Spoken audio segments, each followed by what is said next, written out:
အားလုံးပဲမင်္ဂလာပါဒီနေ့ကတော့ဆိုလူတိုင်းသိတဲ့ website 5မျိုးကြောင့်ပြောင်းနေမှာပေါ့နော်ဒီ website လေး5မျိုးက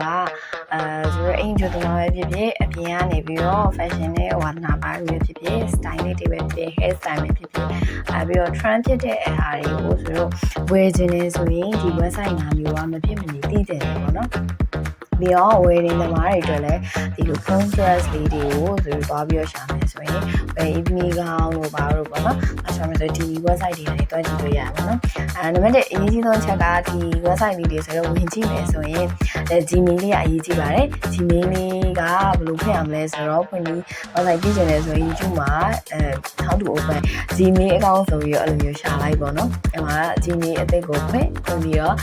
ဆိုတော့ဒီ website တွေကသူတို့ဝင်နင်တို့ဒီငါတို့ website တွေဝင်ရမယ်ဝင်မယ်ဆိုရင် Gmail ကိုထည့်ရမယ်ဆိုရင်ဆိုတော့တင်လောက်ထားတာလေးထည့်လိုက်ပေါ့နော်အားကြောင့်တို့ Facebook နဲ့join ထားတာရှိရပေါ့နော်ဆိုတော့အခါကျရင်တိတ်နားမလဲတဲ့ပေါ့နော် website တွေမှာရှိတဲ့ community လေးတွေကိုတိတ်ပြီးတော့မသိဘူးနားမလဲဘူးဆိုရင်ကိုရီရဲ့ Gmail လေးကထိသွားမယ်ပေါ့နော်ထိသွားတဲ့အခါကျရင်ဆိုတော့ Facebook နဲ့ join ထားတဲ့ Gmail ဆိုရင်အဲ့ Gmail ထိသွားမယ်ဆိုရင်ဆိုတော့ Facebook account မှာတခုခုဖြစ်သွားတတ်တယ်ပေါ့နော်နောက်တစ်ခုကကျတော့ဆိုတော့ banking နဲ့ချိန်ထားတဲ့ Gmail တွေပေါ့နော်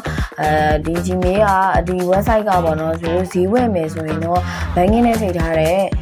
Gmail ကိုထည့်လို့ရတယ်ပေါ့နော်ဒါမဲ့ဆိုတော့ဈေးမဝယ်ဘူးဒီတိုင်းပဲကိုရီးယားပညာရဲ့အနေနဲ့လေ့လာမယ်ဝါသနာပါလို့ကြည့်မယ်ကိုရီ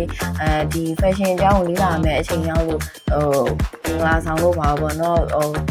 beach တွေသွားမယ်ပါညာဆိုဘလိုအင်ကြီးဝတ်ကမယ်ဘလို accessory ဆင်ရမယ်ဒါမျိုးတွေနားမလည်ဘူးဆိုရင် trend ဖြစ်တာတွေကိုရီးယားမသိဘူးဆိုရင်ဒီ website တွေကိုဝင်ကြည့်မယ်ပေါ့နော်အဲ့လိုဝင်ကြည့်မယ်ဆိုရင်တော့ Gmail အသက်ကိုနှုတ်ပြီးတော့ပဲဝင်ကြည့်လိုက်တာကောင်းပါတယ်ဒါဆိုရင်ဆိုတော့ tick လေးတွေအရေးကြီးတဲ့ tick လေးပြောပြပါပဲဆိုဆက်လိုက်ရအောင်ဒါဆိုရင်ဆိုတော့နံပါတ်1အနေနဲ့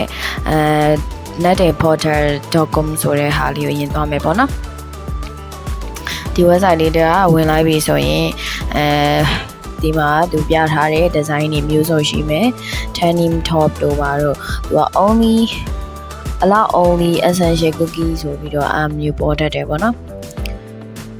ဆိုတော့အင်ဂျီပဲကြည့်မယ်ဆိုရင်ဒီစာသားတွေရဲ့တိတ်တော့ view size ဆရာတော့မလိုပါဘူး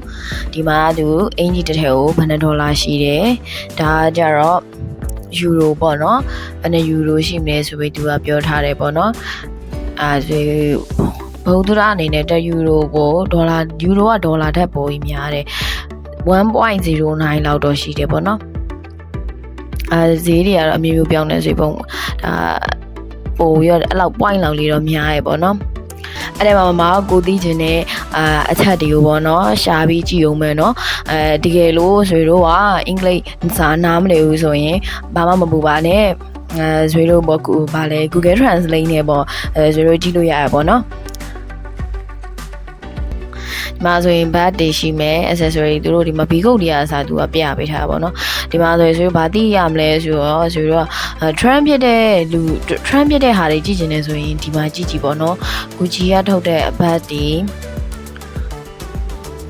ကလစ်ကအစားပါတယ်ပေါ့နော်မဆန်ဂလတ်တွေဟဲတွေပြီးတော့ new in မှာဘာတွေရှိလဲဆိုပြီးတော့သူဒီမှာ new in ဆိုတော့ခလုံးလေးပါအဲ new in မှာလည်းကြည့်လို့ရတယ်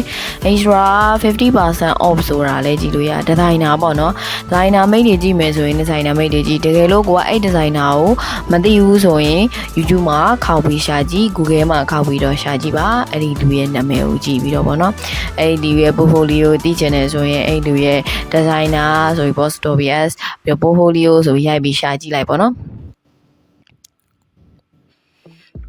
Gucci ထုတ်တဲ့trending ဖြစ်တဲ့အခု trending ဖြစ်နေတဲ့ဟာဆိုပြီးတော့သူဖက်နက်trend ဖြစ်နေတဲ့ဖက်နက်တွေကိုပြပေးထားရပေါ့နော်ဒါဆိုရင်သူတို့ accessory တွေပေါ့နော် accessory အသေးစိတ်ကစားဒီမှာ detail ကြအကုန်လုံးဒီ website တွေကပြောပြပေးထားရပေါ့နော် Gucci က 80k carat gold ring ရွှေတွေလည်းရောင်းပေးတယ်ဒီမှာသူကသူ design ရောင်းတာပေါ့နော်ဈေးတွေကတော့ okay ပါဈေးရတော့ share ပါဒီတော့ဆိုတူစက်ကြည့်အောင် view ဟာတွေပေါ့နော်ဖက်နက်တွေရောအိတ်တွေရော accessory တွေရောသူကအကုန်လုံးပြောပြပြီးရပေါ့နော် သူတို့ကိုယ့်ရဲ့ fashion ကပေါ့နော်လုံးဝအခုခေတ်စားနေတဲ့ဟာကိုကြည့်ကျင်နေဆိုရင်တော့အဲ့လိုမျိုးတွေ website ထဲမှာကြည့်ပြီးတော့ဝယ်ဒါမှမဟုတ်အနည်းဆက်ဆုံးကိုရီတူတဲ့ဟာကိုလိုက်ပြီးတော့ကိုယ့် fashion ကိုချိန်လို့ရပါတော့ဒါတော့နံပါတ်2ပေါ့နော်www.mrporter.com ဆိုပြီးတော့ပေါ့နော်ဒီမှာရှာလို့ရပါတယ်ဒါကနံပါတ်2ပါဒီမှာဆိုရင် what's new what to wear designer clothing shoe accessory watch sport ဆို sport အောင်တစ်ခုပါလာပေါ့နော် home grooming the journey sale ရောင်းတဲ့ဟာတော့ဒီမှာရှိတယ်ပေါ့နော်ဒီ website တွေမှာဆိုရင်နောက်ပိုင်းဒီ website တွေမှာဈေးဝယ်နေတဲ့အစားပြောပြပေးမယ်ပေါ့နော်ဒီမှာဆိုရင်ဖနက်တွေ80ဟာမန်ဟာတွေပေါ့နော်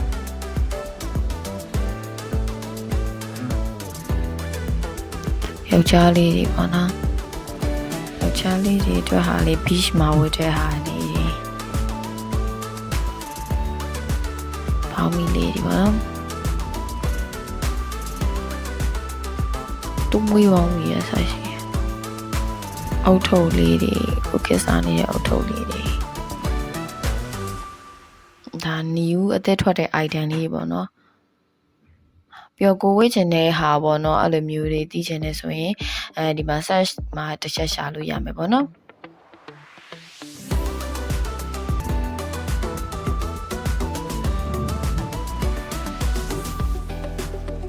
Gucci ရထုတ်တဲ့ပေါင်းမီ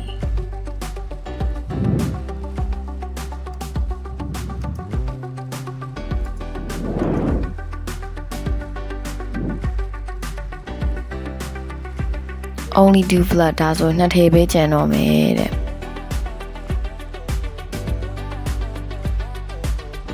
Italy ထုတ်တဲ့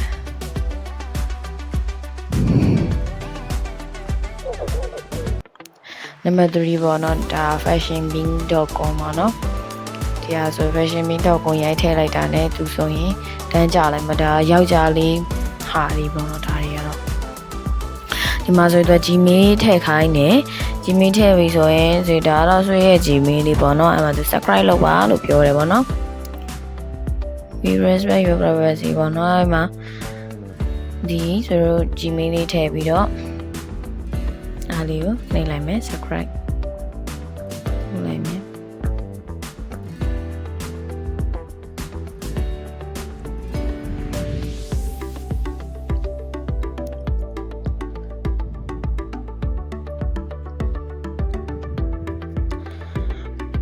for your understanding ဒီမှာဆိုရင်သူကဘာတွေပါလဲဆိုရယ်ဒီဟာကနေပြောပေးထားပါတော့ဒီမှာ20 buffer jacket for men ဆိုပြီးယောက်ျားလေးတွေခေတ်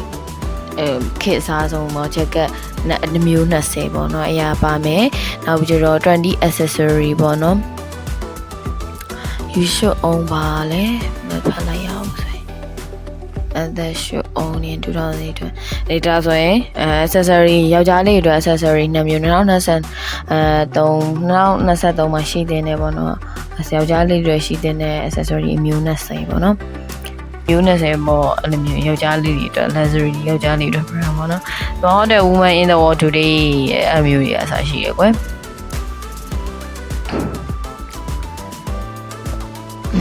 the Mariana the sexy woman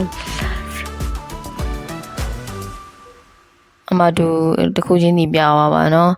ဒီဟာဆိုရင်သူတို့ website ရဲ့ကောက်နှုတ်ချက်ပေါ့เนาะဒီနေ့အတွက်ပါပဲ woman တွေကဘယ်လိုမျိုးhit ဖြစ်နေရဖြစ်နေရပေါ့เนาะ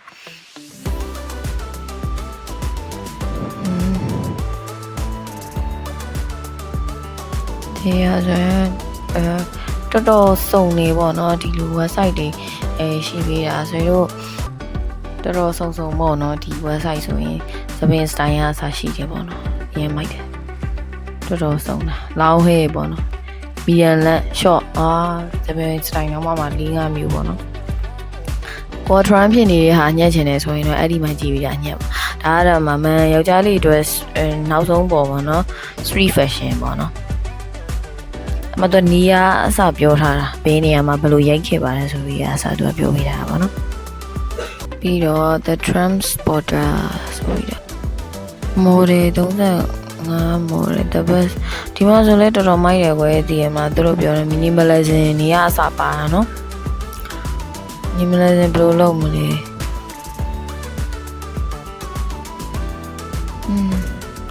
တော်ဆုံးနေနော်ပြီးတော့အမှ serum တို့ပါ vitamin C တို့ပါ review တွေအစားသူပါပြီးပြီး perfume 18မျိုး the best perfume 18မျိုးတွေအစားပါတယ်ဒီမှာဆိုရင်သူလည်းအတူတူပဲဒီမှာဆို Facebook နဲ့လုံမလားပေါ့နော်သူဒီမှာပါလာပြီနော် WhatsApp နဲ့လုံမလား email နဲ့လုံမလားဆိုတော့ email နဲ့ပဲလုပ်ဖို့အကြံပေးရပေါ့နော် email တော့မကိုယ့်ရဲ့ email အသစ်ပေါ့နော် email အသစ်နဲ့ပဲလုပ်ပါခါတလေကြာရင် email ကနေပြီးတော့သူတို့နှိပ် confirm နှိပ်ခိုင်းတာရှိရပေါ့နော်အဲ့တော့ဆိုတော့ email ကအသစ်ဖွင့်ပြီးတော့ပေါ့နော်ကိုယ့်ရဲ့ဖုန်းထဲထည့်ထားပေါ့နော်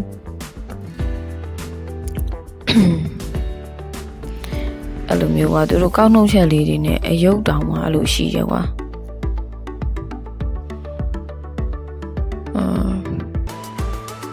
နောက်တစ်ခုကတော့ Pinterest ပေါ့နော် Pinterest ကတော့ဆွေသုံးနေကြဟာပေါ့နော်ဒီမှာ Pinterest အကောင့်ဆက်အသစ်ဝင်ပြီပေါ့နော် Gmail အသစ်ပေါ့နော်ကိုထည့်လိုက်မယ်ဆို Gmail အသစ်ကိုထည့်လိုက်ပြီးတော့password ကိုကွာနဲ့ကိုမှတ်ထားမယ်မှတ်ထားပြီးတော့ရင်ဝင်အောင်ပါပဲဒီမှာ continue with Facebook ဆိုပြီးတော့ပေါ့နော်အဲ့မှာပေါ်တယ်ပေါ့နော်အဲ့ဟာကိုဘာလို့မလုပ်စေချင်တာလဲဆိုတော့ဒီ Gmail ကကြောင့်ဆို Facebook ကောင်းမရှိဘူးပေါ့နော် Facebook ကောင်းမရှိတဲ့သူကမပြဘူးပေါ့နော်ဒီမှာလုံးမစရင်သူက birthday ထည့်ခိုင်းနေပေါ့နော်ရက်လနဲ့ပေါ့နော်လာတော့ကြလာရဲ့နေပေါ့နော်ရေးချက်ဆို session နှစ်ပြည့်အောင်လာထည့်လိုက်ပေါ့နော် session နှစ်ပြည့်အောင်ထည့်ပြီးတော့ create account လုပ်လိုက်ပေါ့နော်ဒါဆိုရင်ဆိုတော့အကောင့်ရပါလိမ့်မယ်အဲကောင်ရပြီဆိုရင်ကိုစိတ်ဝင်စားတာပေါ့နော်ကိုစိတ်ဝင်စားတဲ့ဟာကိုရိုက်ရှာလိုက်ပေါ့နော်တစ်ခါလေးကြပေါ့နော်ဒီထဲမှာကျတော့ဆိုတော့ဗမာတွေလည်းရှိတယ်ပေါ့နော်ဗမာတွေရှိတဲ့အတွက်ကြောင့်မို့ဆိုတော့မြန်မာအင်ကြီးတော်တော်များများကိုဒီ Pinterest မှာတင်ပေးတယ်ပေါ့နော်ဒီ Pinterest လေးကကျတော့တစ်ခုတတိထားမှာကျတော့သူကdownload လုပ်တာကိုပဲသဘောကျပါတယ်ဟိုဟာလောက်တာကိုသဘောမကျဘူးပေါ့နော် screenshot ရိုက်တာကိုသူသဘောမကျပါဘူး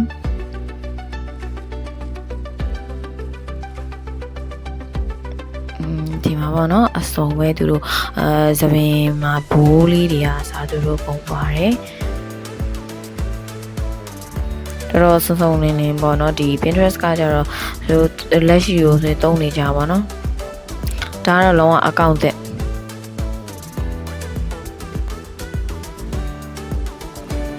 Pinterest ကကြတော့တစ်ပတ်အတွင်းရိုက်ထားတဲ့ပုံကိုပဲတင်လို့ရတယ်တစ်ပတ်အတွင်းမဟုတ်တဲ့ပုံဆိုရင်သူကတင်ခွင့်မပေးဘူးဖုန်းထဲမှာ save ဆိုတော့ပေါ်လေးမှာ save လို့ပေါ်တယ်ကွာပြီးမြားလေးဆိုရင် download လုပ်မလားပေါ့နော်ဒါဆိုရင်အကောင့်ဟောင်းတဲ့ဟာကပို့စုံနေပေါ့နော်အကောင့်ဟောင်းတဲ့ဟာလေးပေါ့နော်သူကကြ comment တွေပဲဝင်ရေးလို့ရတယ်ပြီးဒီကောင် message လည်းပို့လို့ရတယ်ပေါ့နော် Pinterest အကောင့်ရှိတဲ့သူချင်းချင်းပေါ့နော်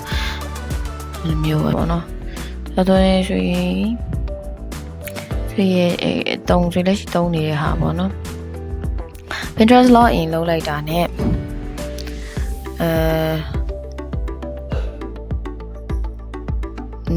ထည့်ကြမလို့တခါတည်းမျိုးထွက်တယ်နော်